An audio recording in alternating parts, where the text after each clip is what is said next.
Our story brings us to the United States in the year 2015, focusing on a young woman named Ashley Yawn, born on March 6, 1998. While the specific city and state of her birth remain a mystery, we know her mother, Jennifer, fell pregnant at just 23 years old. Life for the young mom and her infant daughter started on shaky ground. Shortly after Ashley arrived, Jennifer split from the child's biological father. Not much is known about him, other than the fact that his violent temper shattered the family. Since the breakup, he has been completely estranged from his daughter. Fast forward to 2007, Ashley was about 9 when Jennifer began dating a truly horrific individual. This new boyfriend was a nightmare. He would hurl objects at the child and burn her skin with cigarettes. Sadly, it got worse. Before she even turned 10, this monster forced himself on her. Ashley would later tell the press that her mother's ex stole her childhood and took everything from her. But the trauma went beyond her own suffering. This man also turned his rage on Jennifer. He was physically brutal and verbally vicious, often beating the mother right in front of her terrified daughter. This unnamed predator held the entire house in a grip of terror. Ashley felt completely isolated, realizing the one person meant to protect her was standing by. According to Ashley, her mother would actually send this man into her room at night to tuck her in. That was when the most vile violations occurred. Throughout this hellish chapter, Ashley insists her mother knew exactly what was going on and chose to ignore it. The nightmare lasted for 2 agonizing years. Her mother finally broke free from that relationship, but sadly, Jennifer had a knack for picking the wrong partners. By the time Ashley hit her teenage years, Jennifer had remarried a man named Thomas A's. He didn't come alone, bringing 3 daughters of his own into the mix. Suddenly, they were a blended family of 6, crammed into a tiny wood-frame cabin out in the sticks of rural Wisconsin. But Thomas was trouble. He had a rap sheet a mile long, packed with documented history of erratic outbursts and brutality. Police records were filled with encounters involving assault, kidnapping, and even beating his pregnant partner. One particularly disturbing police report detailed how a 13-year-old boy who was supposedly close to Thomas and his former wife would hang out in their old trailer. During those visits, the couple would reportedly expose this young kid to adult situations, demonstrating how to satisfy a woman. Thomas actually tried to justify this grooming by comparing it to a dad teaching his son to play catch. While official documents state Thomas didn't make physical contact with the child, he would perform sexual acts on his wife with the boy watching. Eventually, the law caught up with him, and he faced charges for unlawful gun possession and domestic abuse. Yet, his sister Sandy painted a completely different picture. She claimed he was really trying to turn his life around. By 2007, he had landed a construction gig, and his relatives insisted he was a changed man, the type who would give you the shirt off his back if he cared about you, but that facade couldn't have been further from the reality. According to Ashley and her stepsisters, he hadn't improved at all. Ashley recalled traumatizing moments where Thomas would slaughter young animals while the kids watched, and he even strangled their pet dog before hurling it, pinned it to the wall, put a bullet in it, and tossed the carcass to a bear. Thomas was a volatile powder keg of a man, obsessed with total control over his family. He ran that house like a prison warden. The 5 women living there faced a daily barrage of verbal abuse. One wrong move, or if Thomas felt even slightly slighted by Jennifer, he'd turn her into a punching bag.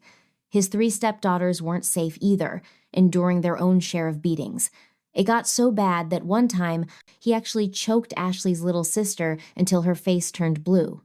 To survive the trauma of her past and the living nightmare she woke up to every day, Ashley retreated into a goth persona. She adopted a dark, edgy aesthetic, calling herself Vampire Chick online. She even launched her own webpage dedicated to fiction about bloodsuckers and thrill killers.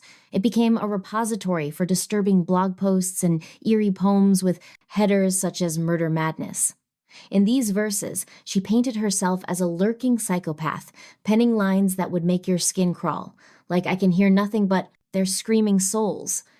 Her sketchbook was filled with monsters and gore. One particular entry read, They say one of us is to blame. You're holding that knife covered in blood. I'm laughing off the pain, wondering which one of us is guilty if we're both totally insane. To the outside world, including her friends and family, this dark digital life was a secret. Everyone just saw a standard teenager, maybe a bit quiet and dealing with a rough home life, but normal. Ashley's only sanctuary was the classroom. But eventually, even that wasn't enough distance. She needed a permanent exit from her stepfather's tyranny. She grew terrified that Thomas was on the verge of murdering her mom, and she refused to stick around to watch it happen. By late February of 2015, Ashley devised a plan to run. She was seeing a guy named Ryan Daniel Sisko, a 22-year-old who agreed to help her get away. On the morning she turned 17, March 6th, 2015, Ashley watched Thomas assault her mother yet again. This time, Ashley said the sounds coming from her mom were like death screams. Terrified, she snatched her phone and started texting Ryan. She vented to him, explaining how desperate she was to leave, expressing pure hatred for both her parents. The text turned violent. She explicitly stated she wanted to execute Thomas, describing how she'd take one of the illegal firearms from his stash of sniper rifles and blow his effing brains out. The very next day, March 7th, 2015, Ashley and Thomas got into a heated dispute. In the middle of the shouting match, Thomas checked her Facebook and found out about Ryan. Realizing the guy was a grown man, Thomas absolutely lost it. In a blind rage, he ordered Jennifer to lock the girl in her bedroom right then and there. He laid down the law. Homeschooling only, no job, total house arrest until she learned to obey. Jennifer, however, wasn't having it. She told Ashley to get out. If she wanted to run, she should just go. Ashley threw her stuff in a bag and started trekking toward her friend Jonathan's place. But Thomas wasn't about to let her defy him. He jumped in his truck to hunt her down, and she set out on foot toward Jonathan's residence, but she couldn't shake him. He eventually intercepted her, steering her into the passenger seat of his truck. As Thomas drove her back to her own home, he offered a grim piece of advice, warning her that playing along was strictly for her own good. The drive home was suffocating. Sitting in the passenger seat next to Thomas, Ashley felt like a trapped animal, terrorized by a man who controlled her every move. He was a complete tyrant who had stripped away her freedom, leaving her no way out. When they finally returned to the house, she headed toward her bedroom, but her mind was racing. She didn't go straight to bed. Instead, she veered toward Thomas's gun cabinet, grabbing one of his many loaded shotguns before slipping into her room. For a moment, she sat on the edge of her mattress, staring at the weapon. She contemplated turning it on herself to end the nightmare. But then, a realization hit her. She didn't want to die. It was Thomas who deserved to go. Suddenly, she heard his heavy footsteps thundering down the hall. There was no stealth in his approach. He was screaming and crashing through the house like a storm. When he reached her door, the pounding started loud and aggressive. He had no idea what was waiting for him. The door flew open, and in that split second, Ashley didn't hesitate. She squeezed the trigger. A 12-gauge slug tore into his face and neck, the sheer force lifting him off his feet and hurling him backward into the corridor, well past the doorway. Ashley stepped out, following the trail of blood. Thomas was on the floor, bleeding out, the spray painting the walls crimson. She loomed over him, the shotgun still in her grip. She pressed the muzzle directly against his temple. Sure enough, she pulled the trigger one last time. The blast scattered biological evidence across the hall, grimly bringing to life the violent fantasy she had texted Ryan about just 24 hours earlier. But the horror was far from over. Down the hall, the three younger sisters froze. Jennifer, however, ran straight toward the sound of gunfire. As she navigated the house, she stumbled upon a scene straight out of a horror movie. According to Ashley, she was breaking down and looked to her mother for protection. But she claims Jennifer ignored her distraught daughter and rushed to Thomas's side instead. When Jennifer realized her husband was dead, she snapped. She grabbed a hunting knife and turned on her own child. The three little girls watched in terror as their mother and sister fought for control of the blade. Ultimately, Ashley overpowered her. What happened next turned this case into a national debate on abuse and survival. Ashley turned the weapon on her mother. She didn't just stop the attack, she stabbed her repeatedly. Forensic evidence suggests Ashley entered a blind red mist of rage, slamming the knife into her mother with enough force to fracture bone. The autopsy tallied at least 35 separate wounds. Even after the fatal blows landed, the data suggests the attack continued. By the end, Jennifer was practically unidentifiable. The investigation painted a dark picture.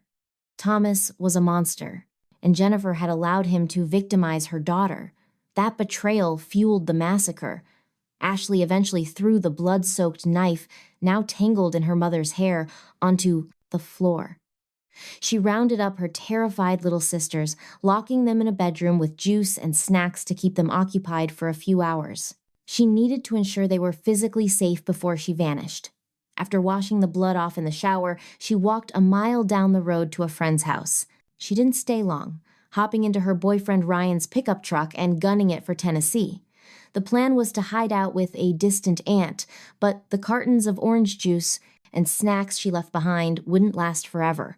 It was only a matter of time before the girls comprehended the full horror of what lay just outside their door. On March 8, 2015, the very next day, the phone lines lit up. One of the sisters dialed 911, only to hang up immediately when the operator answered. They were petrified that Ashley might still be lurking in the shadows, listening to them call for help. Typically, dispatchers can triangulate a call quickly, but the rural signal made it difficult. It took longer than usual to pinpoint the trouble. Later that day, the eldest daughter summoned the courage to dial again. This time, she stayed on the line. She whispered the truth to the operator. Her parents were dead, and the house was a slaughterhouse. With that confirmation, a full-scale police investigation launched. Officers knew there were 3 children trapped inside with a potential active shooter. A tactical team breached the property, and the interior was chaotic. One officer described it as a total mess. Blood coated the surfaces, and biological matter was sprayed across the second floor. A veteran officer, Captain Hu, noted that the crime scene displayed a level of fury rarely seen. As the team cleared the house, they found the 3 sisters, huddled in a bedroom. Their testimony was simple but chilling. 2 gunshots, a vicious brawl between Ashley and Jennifer, and Ashley emerging as the victor before fleeing. From that moment, Ashley became the prime target. Authorities learned she and Ryan had fled the state in a truck. A manhunt ensued, ending in Indiana, where police boxed them in and took them into custody. Back in the interrogation room, 2 things became obvious. First, this wasn't a simple case of a teen killing her parents to run off with a lover. There was a deep history of trauma. Second, Ryan was just the getaway driver. He hadn't pulled the trigger. But when detectives pressed Ashley, she threw a curveball. She denied everything, claiming it was actually her mother who had shot her stepfather in response to the abuse. Ashley told investigators she had run upstairs only to find Jennifer standing over Thomas's body, shotgun in hand. She alleged her mother began screaming, blaming her for the conflict. From there, Ashley claimed it became a fight for survival against her own mother. It was a compelling self-defense narrative, but her sisters didn't back it up. Then, police found the digital receipts, texts to Ryan detailing her escape plan and her explicit desire to blow Thomas's brains out. Confronted with this, her defense crumbled. She pivoted, claiming she originally bought the gun for suicide, not murder. Unfortunately for Ashley, the detectives weren't buying it. She was charged with 2 counts of first-degree intentional homicide and 3 counts of false imprisonment for locking up her sisters. As the trial loomed, Ashley penned a letter to the judge, still trying to justify the unjustifiable. With their father dead, she insisted her sisters were finally safe. To the public, however, this statement felt incredibly bold, given the precarious situation she was in, and the fact that she had abandoned those same terrified siblings during the chaos. That choice made her look cold-blooded. Since Ashley was barely past her 16th birthday when the incident occurred, courts decided to try her as an adult. Right out of the gate, Ashley entered a plea of not guilty to first-degree intentional murder, arguing that the act wasn't a calculated hit, but a reaction driven by severe mental health struggles. She attempted to fight the charges using an insanity defense. To verify this, two forensic psychiatrists, one representing the state and the other, the defense, evaluated Ashley to determine if her claims held water. Both experts agreed she suffered from post-traumatic stress disorder and major depression stemming from years of abuse. However, they both hit a wall regarding her plea, concluding that her not guilty by reason of insanity defense was invalid. They determined she was lucid enough to know right from wrong and had the capacity to follow the law when the crimes took place. Initially, the state aimed for a 40-year prison stretch for first-degree murder. Eventually, though, they downgraded the charges, putting a plea deal on the table for second-degree intentional murder. On March 11th, 2016, Ashley stood in county court and took the deal. By June 10th, 2016, it was time for sentencing. The courtroom listened to emotional victim impact statements and final arguments. In a strange turn, Thomas's two oldest daughters testified that their father was an amazing, loving, and funny man, a complete 180 from their previous police interviews where they described him as a violent terror. The state pushed for a minimum of 20 years behind bars, plus extended supervision, hammering home the brutal nature of the killings, Ashley's lack of regret, her shifting stories, and her failure to protect her siblings. While the prosecutor admitted she had endured hell, he insisted that execution wasn't a valid coping mechanism. The defense fired back, painting a picture of a child let down by everyone, abused by multiple men, neglected by her mother, and suffering from mental illness with zero prior criminal history. They argued that the relentless provocation pushed her to the brink of insanity, requesting a lighter sentence of 8 years. The judge weighed her youth, her potential to turn her life around, and the fact that she had a clean record. He also noted that he didn't view her as a future danger to society. In the end, he handed down a sentence of 23 years of initial confinement, followed by 17 years of supervision upon release. Since going inside, Ashley claims she finally feels secure and content. She has even managed to earn her high school diploma. Speaking to a reporter, she pushed back against the monster label, insisting she never intended for things today spiral out of control. She views herself as someone forced into a terrible corner, not the villain the media makes her out to be. In 2017, Ashley filed an appeal against both the conviction for 2 counts of second-degree intentional homicide and the sentence itself, but the courts shut her down. By 2019, while still locked up, she struck up a romance with someone on the outside who now manages her website. In a controversial post from January of 2020, she wrote, "I'm not in prison because I'm a dumb criminal. I'm here because I had a bad day." That flippant remark rubbed a lot of people the wrong way. Public sentiment on the case remains split down the middle. One camp views her as a tragic figure, a product of a nightmarish upbringing that inevitably led to violence, arguing that those horrific circumstances were the driving force behind her actions and that the environment she grew up in was not her fault. The other side points to the sheer brutality of her acts, arguing the punishment fits the crime. They pose the chilling question, would you really feel safe with a woman like